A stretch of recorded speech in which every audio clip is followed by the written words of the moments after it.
Waalaikumsalam, Bu. Pagi. Pagi, Bu. Gimana kabarnya kalian hari ini? Baik, Bu. Baik, sebelum kita memulai pembelajaran pada pagi hari ini, alangkah baiknya kita berdoa terlebih dahulu. Siapa yang mau membantu Ibu dalam memimpin berdoa? Ayo, Bu. Baik, Herman, silakan maju.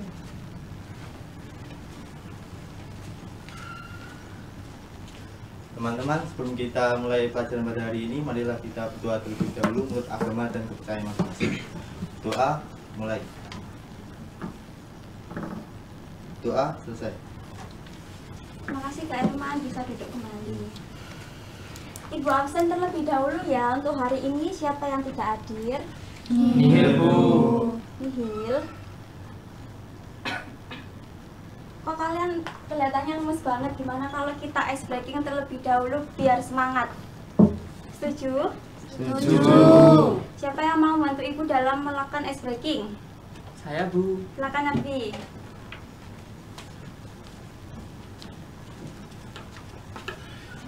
Baik, sebelum memulai pelajaran pada hari ini, mari kita speaking dahulu ya teman-teman. Ya. Boleh berdiri dahulu.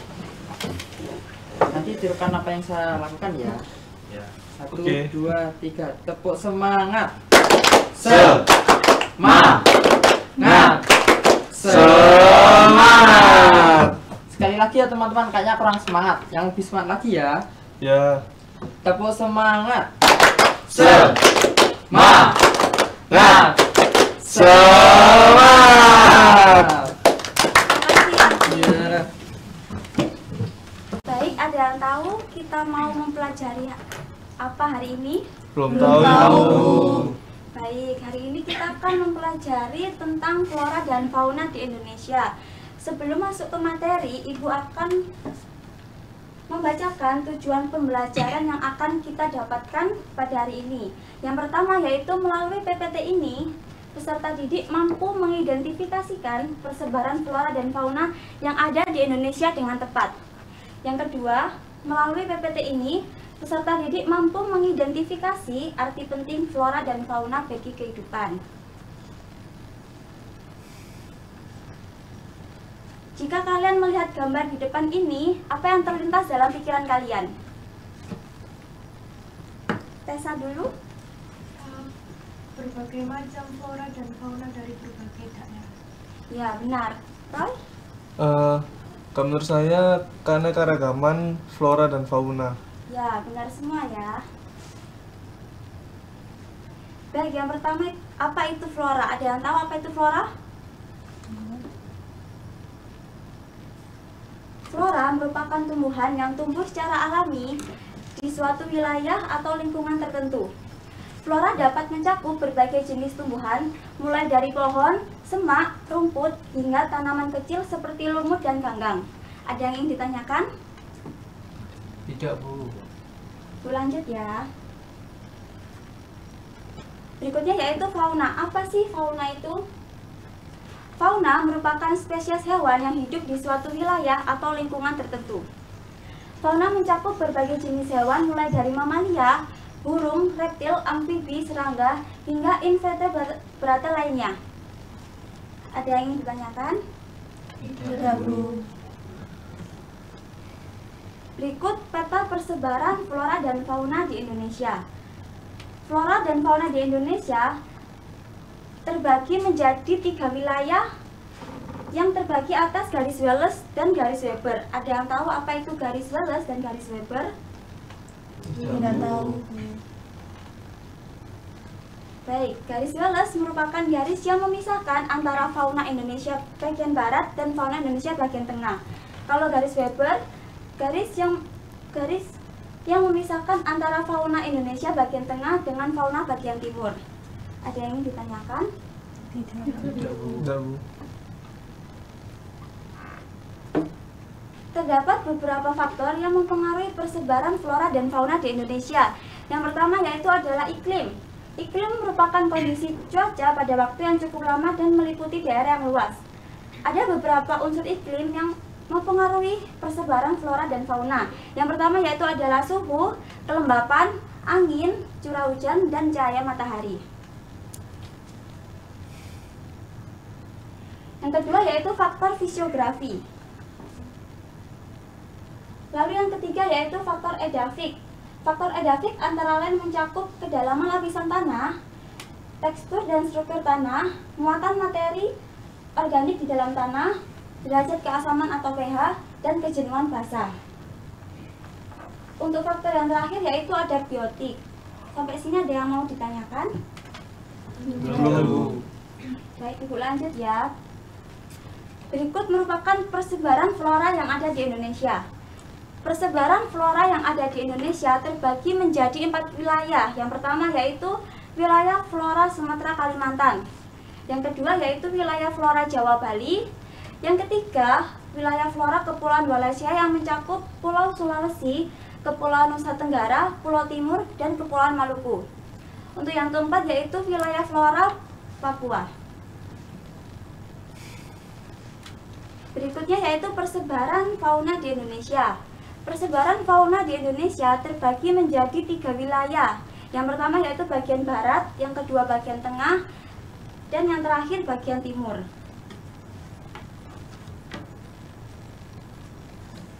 Berikut ragam flora dan fauna yang ada di Indonesia. Bisa dilihat di sebelah kiri kalian, itu ragam flora yang ada di Indonesia. Yang di sebelah kanan kalian, itu ragam fauna yang ada di Indonesia. Sampai sini ada yang ingin ditanyakan? Belum.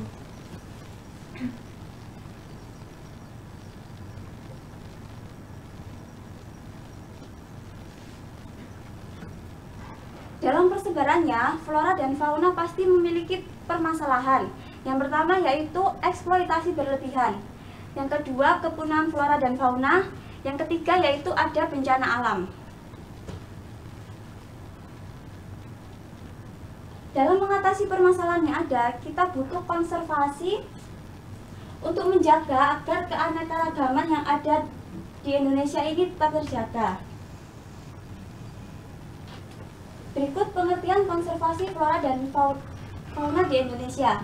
Adakah yang mau membantu Ibu untuk membaca pengertian konservasi? Saya, Bu. Silakan, Tamam. Menurut Undang-Undang Nomor 5 Tahun 1990, konservasi adalah upaya pelestarian sumber daya alam hayati secara berkelanjutan agar terpelihara, mampu mewujudkan keseimbangan dan ekosistem dan sumber daya alam hayati. Ada 3 tujuan konservasi, yaitu menjamin kelestarian fungsi ekosistem sebagai penyangga kehidupan, mencegah kepunahan spesies yang disebabkan oleh kerusakan habitat dan pemanfaatan yang tidak terkendali, dan menyediakan sumber plasma nufton atau keanekaragaman genetika. Terima kasih, Tamam. Berikut merupakan persebaran tempat konservasi flora dan fauna di Indonesia. Yang pertama yaitu ada di Taman Nasional Bukit Barisan Selatan. Adakah yang pernah ke sana? Belum, Bu. Yang pernah. Untuk yang kedua yaitu ada Taman Nasional Gunung Luser. Lalu yang ketiga yaitu ada Taman Nasional Baluran di Jawa Timur. Yang keempat, Cagar Alam Penanjungan di Jawa Barat.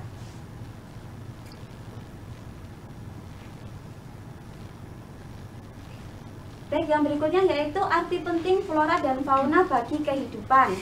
Yang pertama yaitu sumber bahan makanan. Yang kedua menjaga keseimbangan ekologis. Yang ketiga sebagai nilai estetika. Yang keempat yaitu mengembangkan ekonomi lokal.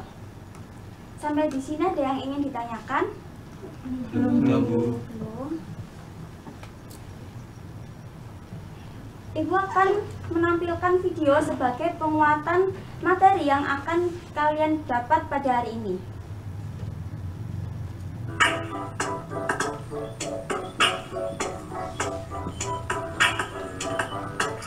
Di samping memiliki keanekaragaman hayati yang tinggi, Indonesia juga dikenal sebagai wilayah yang memiliki keunikan keanekaragaman hayati dilihat dari pola persebarannya.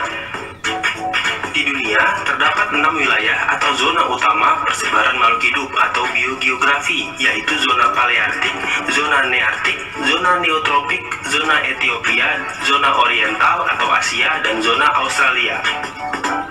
Indonesia memiliki keunikan karena terletak di antara 2 zona biogeografi, yaitu zona oriental dan zona Australia. Zona oriental meliputi wilayah barat Indonesia, yaitu Sumatera, Jawa, Bali, dan Kalimantan. Di wilayah barat Indonesia terdapat hewan-hewan yang memiliki kemiripan dengan hewan-hewan yang terdapat di benua Asia, misalnya harimau, badak, gajah, banteng, dan kera. Adapun zona Australia meliputi wilayah timur Indonesia, yaitu Maluku dan Papua. Hewan-hewan di wilayah ini memiliki kemiripan dengan hewan-hewan yang ada di benua Australia, contohnya kuskus, walabi, platypus, dan kanguru. Pembagian fauna menjadi dua kelompok tersebut didasarkan pada adanya paparan Sunda dan paparan Sahul. Di antara paparan Sunda dan paparan Sahul dapat ditarik garis pemisah yang dinamakan garis Wallace.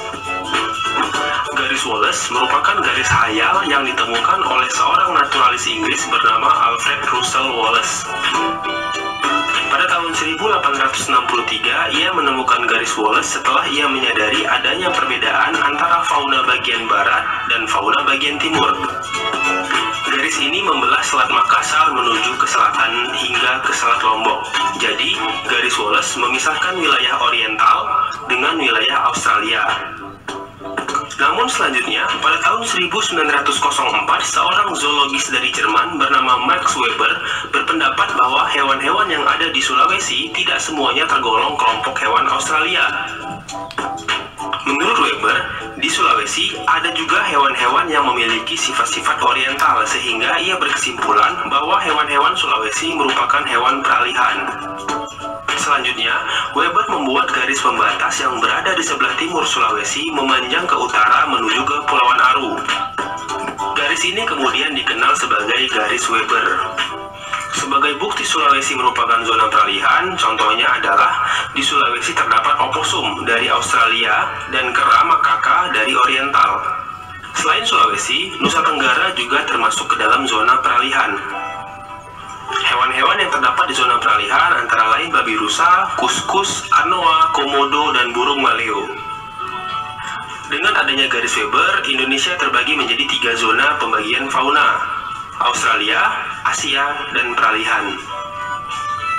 Fauna daerah oriental yang meliputi Sumatera, Jawa, dan Kalimantan, serta pulau-pulau di sekitarnya memiliki ciri-ciri sebagai berikut. Yang pertama, banyak spesies mamalia berukuran besar seperti badak, gajah, banteng, dan harimau. Yang kedua, terdapat berbagai macam jenis kera, terutama di Kalimantan yang paling banyak memiliki primata, misalnya orangutan, kukang, dan bekantan. Yang ketiga, burung-burung dapat berkicau, tetapi warnanya tidak seindah burung yang berada di zona Australia, misalnya jalak Bali, murai, ayam hutan, dan ayam pegar. Flora di zona oriental memiliki ciri-ciri yang mirip dengan ciri-ciri tumbuhan Asia, contohnya tumbuhan jenis meranti-merantian, berbagai jenis rotan, dan berbagai jenis nangka. Hutan hujan tropis terdapat di bagian tengah dan barat Pulau Sumatera, serta sebagian besar wilayah Kalimantan. Hal ini disebabkan sejarah geologi bahwa dulu dataran Sunda bergabung dengan benua Asia. Di dataran Sunda banyak dijumpai tumbuhan endemis, yaitu tumbuhan yang... Baik, itu tadi video yang dapat Ibu tayangkan sebagai penguatan kalian pada hari ini. Sebelum masuk ke materi selanjutnya, adakah yang ingin ditanyakan? Saya Bu, Silakan Kak Yin. apa hubungan dari keanekaragaman hayati dan ekosistem yang ada di Indonesia? Baik, pertanyaan yang cukup bagus ya. Jadi gini, keanekaragaman yang ada di Indonesia merupakan fondasi utama bagi setiap ekosistem yang ada. Jadi semakin banyak spesiesnya, semakin stabil juga mereka dalam berekosistem. Bisa dimengerti? Terima kasih Bu. Baik, ada yang ingin ditanyakan lagi? Cukup. Baik, untuk yang selanjutnya yaitu Ibu akan membagikan latihan sebagai penguatan yang dimana materi yang telah kalian dapatkan pada hari ini. Untuk mengerjakan LKPD ini, kalian bisa mengerjakan secara berkelompok. Untuk pengerjaannya kita sepakati berapa menit? 10 menit. Oke, sekarang bisa duduk secara berkelompok sesuai dengan kelompok yang kemarin dibagi.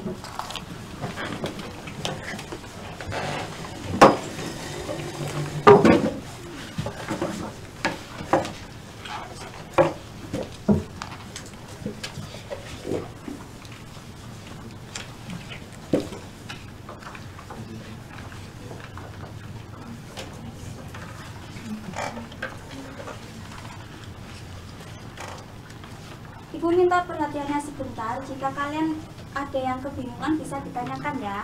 Baik, Bu. Silakan mengucapkan.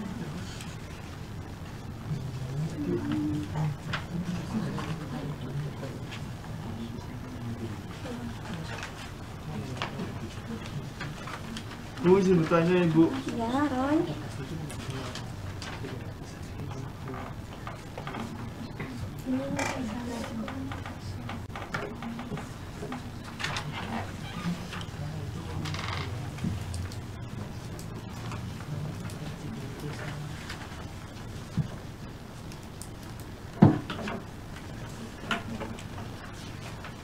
Sudah paham, Roy?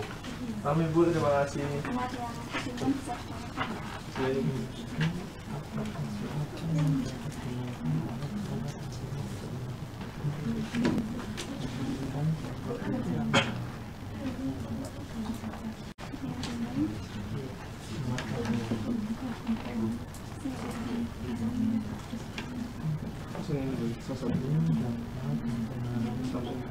Atas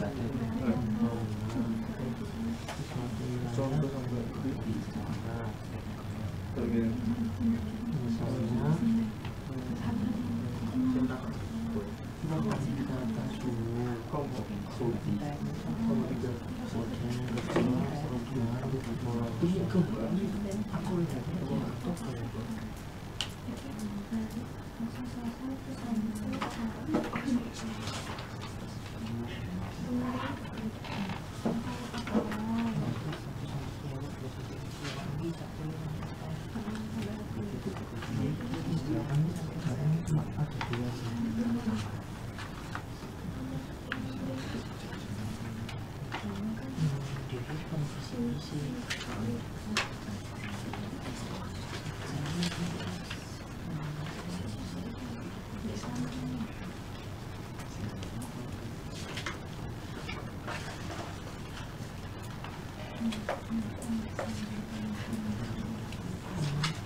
waktunya sudah habis. Kalian bisa mempresentasikan hasil yang sudah kalian diskusikan secara berkelompok. Adakah yang mau maju duluan untuk presentasi? Apa mau dari kelompok 1? Iya, silahkan kelompok 1.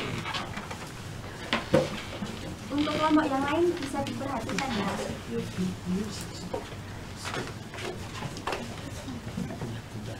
Silakan kelompok 1. Assalamualaikum warahmatullahi wabarakatuh. Waalaikumsalam warahmatullahi wabarakatuh. Saya perwakilan dari kelompok dari kelompok 1 mau membacakan hasil presentasi dan diskusi kami. Bagaimana perubahan iklim dapat mempengaruhi persebaran flora dan fauna di suatu wilayah. Perubahan iklim dapat mempengaruhi persebaran flora dan fauna di suatu wilayah dengan berbagai cara. Misalnya yang pertama yaitu peningkatan suhu untuk mempercepat perubahan dalam ekosistem, kemudian migrasi spesies ke wilayah yang lebih dingin. Kemudian yang kedua yaitu perubahan pola hujan. Pola hujan dapat mempengaruhi keberadaan tumbuhan dan hewan yang tergantung pada pola tersebut, mengakibatkan pergeseran habitat dan kompetisi baru antara spesies. Mungkin ada yang mau ditanyakan dari kelompok lain? Kelompok lain adakah yang ingin ditanyakan?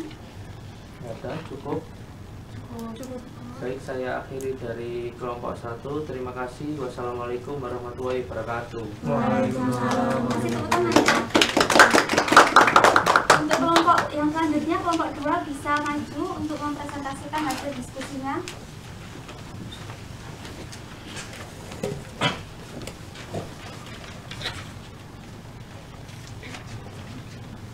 Baik, assalamualaikum warahmatullahi wabarakatuh.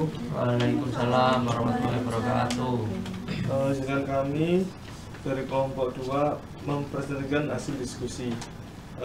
Jelaskan adaptasi apa yang dapat dilakukan oleh flora dan fauna untuk menghadapi perubahan iklim dan berikan contoh konkretnya. Oke.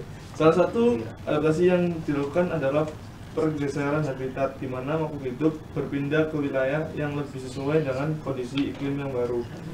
Mungkin contoh adalah tumbuhan yang biasanya hidup di dataran rendah dapat berpindah ke ketinggian yang lebih tinggi untuk mencari suhu yang lebih dingin.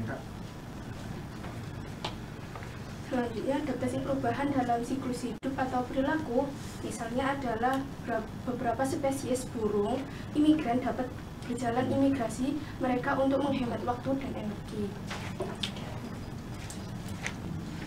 Baik, mungkin ada yang bertanya? Silakan. Jadi apa saja sih contoh adaptasi pada flora dan fauna? Menjawab pertanyaan dari kelompok 3. Flora dan fauna dapat melakukan berbagai adaptasi untuk menghadapi perubahan iklim. Contohnya, 1. Perubahan pola migrasi, 2. Perubahan dalam siklus reproduksi, 3. Perubahan perilaku makanan, 4. Penyesuaian morfologi, kelima, ekosistem yang lebih dinamis. Semua adaptasi ini merupakan upaya alami untuk bertahan hidup dan mengoptimalkan kesempatan dalam menghadapi perubahan iklim. Maka bisa diterima jawabannya. Baik, terima kasih. Apakah ada yang lain? Cukup. Baik, kalau gitu kami akhiri. Wassalamualaikum warahmatullahi wabarakatuh. Waalaikumsalam warahmatullahi wabarakatuh. Saya kembali ke kelompok 2. Untuk kelompok yang selanjutnya yaitu kelompok 3 bisa maju untuk mempresentasikan hasil diskusinya.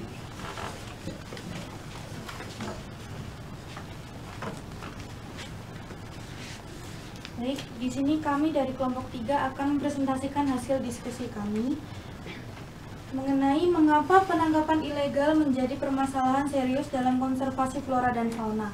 Jadi, penangkapan ilegal menjadi permasalahan serius dalam konservasi flora dan fauna dikarenakan aktivitas ini dapat mengancam keberlangsungan hidup spesies yang terancam punah.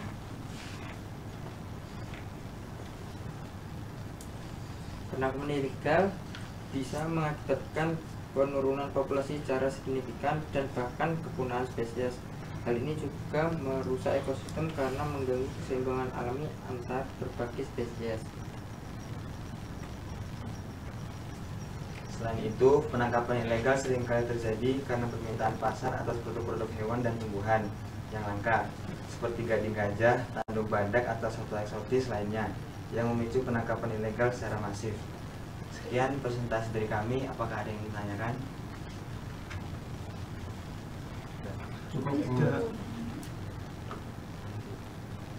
Baik, sekian dari presentasi dari kelompok kami. Terima kasih. Wassalamualaikum warahmatullahi wabarakatuh. Waalaikumsalam warahmatullahi wabarakatuh. Terima kasih kepada semua kelompok yang telah memaparkan hasil diskusinya. Dapat diketahui bahwa flora dan fauna memiliki arti penting bagi kehidupan kita. Adakah yang mau membantu Ibu untuk menyampaikan kesimpulan yang telah didapatkan pada hari ini? Saya Bu. Silakan Pak I. Jadi kesimpulan yang dapat saya ambil adalah peta persebaran flora dan fauna terbagi menjadi 3 wilayah yang dibatasi oleh 2 garis. Yang pertama yaitu garis Wallace, kemudian yang kedua yaitu garis Weber. Persebaran flora di Indonesia terbagi menjadi 3, yaitu paparan Sunda, paparan Sahul, dan peralihan. Sedangkan persebaran fauna di Indonesia terbagi menjadi 3, yaitu bagian barat, bagian timur, dan peralihan atau bagian tengah. Selanjutnya terdapat arti penting flora dan fauna bagi kehidupan. Yang pertama yaitu sebagai sumber bahan makanan, selanjutnya untuk menjaga keseimbangan ekologis, kemudian yang ketiga sebagai nilai estetika, dan yang terakhir untuk mengembangkan ekonomi lokal. Terima kasih Pak I. Ada yang ingin ditanyakan? Jika tidak, kalian bisa kembali ke tempat kalian masing-masing. Untuk LKPD-nya bisa dikumpulkan lagi ya.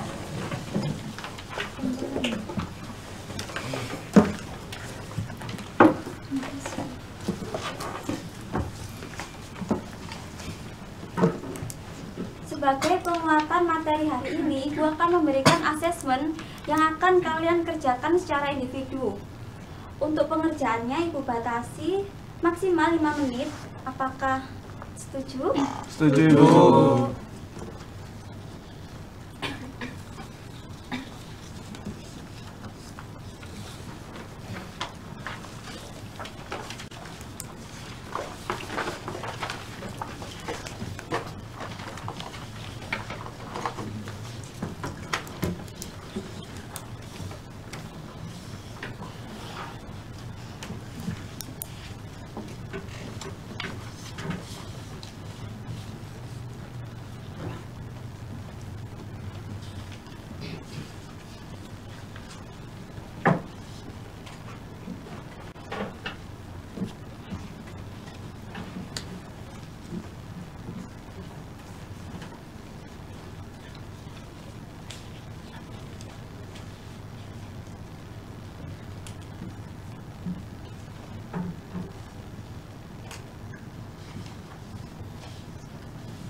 Baik, Ibu rasa sudah habis waktunya.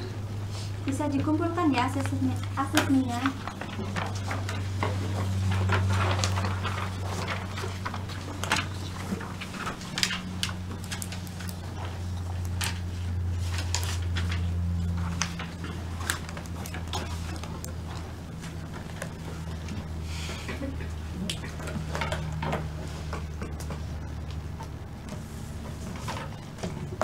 Baik, berdasarkan tujuan pembelajaran yang telah kita laksanakan pada hari ini, kalian dapat memecahkan masalah, yaitu persebaran flora dan fauna di Indonesia, serta arti penting flora dan fauna bagi kehidupan.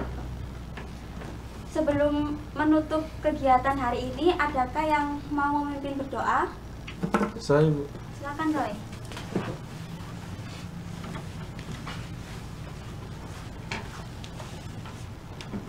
Baik teman-teman, sebelum kita akhiri pembelajaran pada hari ini, alangkah baiknya kita berdoa sesuai agama dan keyakinan masing-masing. Doa mulai. Doa selesai. Terima kasih ya, Roy. Bisa duduk kembali. Sekian dari Ibu untuk pembelajaran hari ini. Wassalamualaikum warahmatullahi wabarakatuh. Waalaikumsalam warahmatullahi wabarakatuh. Terima kasih, Bu.